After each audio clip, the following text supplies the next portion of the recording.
kamu, apa nama gerak bumi ini? Ya, betul sekali. Gerakan bumi yang berputar pada porosnya ini disebut gerak rotasi bumi. Gerak rotasi ini terjadi selama 1 hari atau sekitar 24 jam.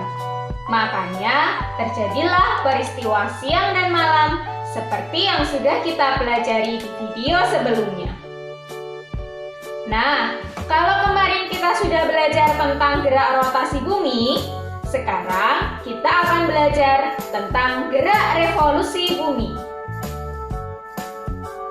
Apakah kalian sudah tahu apa itu gerak revolusi bumi? Kalau belum, coba kita amati gerakan bumi lebih lama lagi. Gerak apa itu ya? Kenapa bumi juga berputar mengelilingi matahari?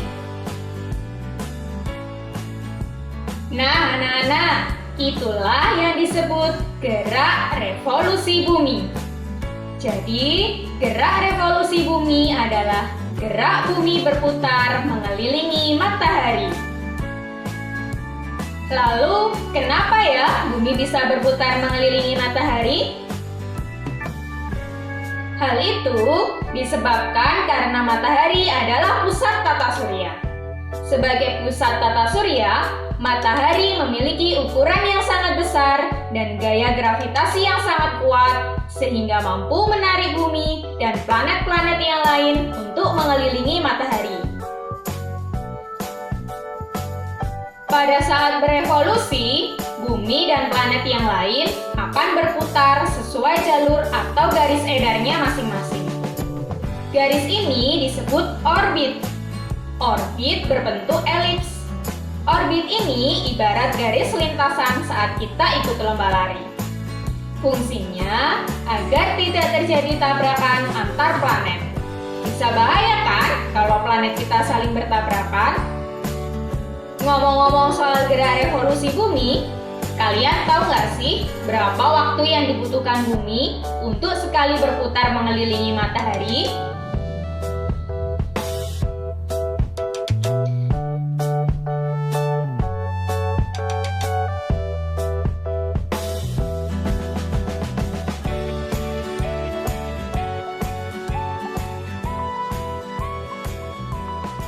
Jawabannya adalah setahun.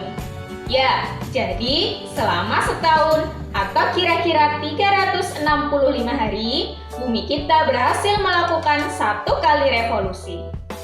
Kalau umur kalian sekarang 12 tahun, berarti kalian sudah ikut menemani bumi melakukan gerak revolusi sebanyak 12 kali. Sama seperti gerak rotasi bumi, ternyata gerak revolusi bumi juga membawa beberapa akibat. Coba deh kalian ingat-ingat peristiwa apa ya yang terjadi di bumi secara rutin dan bergantian selama 1 tahun. Peristiwa itu diantaranya adalah pergantian musim. Bukankah musim di bumi terjadi secara rutin dan bergantian? Sebagai contoh, jika saat ini di daerah kita sedang terjadi musim hujan, berarti dalam beberapa bulan ke depan, musimnya akan berubah menjadi musim kemarau. Dalam setahun, berarti kita menikmati musim hujan selama 6 bulan dan menikmati musim kemarau selama 6 bulan juga. Itu kalau di negara Indonesia dan negara tropis lainnya. Kalau di negara subtropis, pergantian musim ini akan terjadi selama 4 kali dalam 1 tahun, yaitu musim panas, musim gugur, musim dingin, dan musim semi. Masing-masing musim terjadi selama 3 bulan. Akibat revolusi bumi yang kedua adalah terjadinya gerak semu tahunan matahari.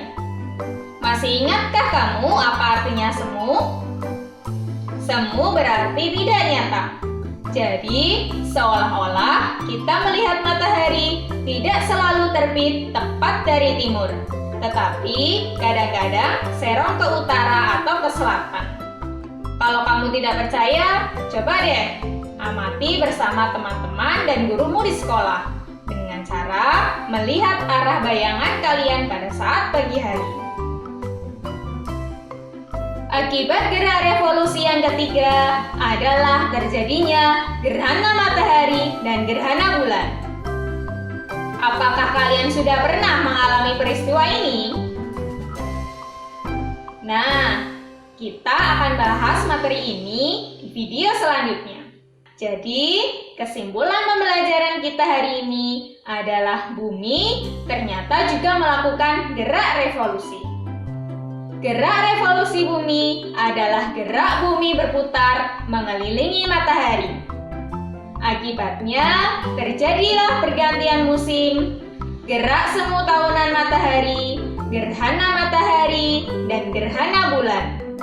Sekarang, tugas kalian adalah mencari tahu apa sih bedanya gerhana matahari dan gerhana bulan.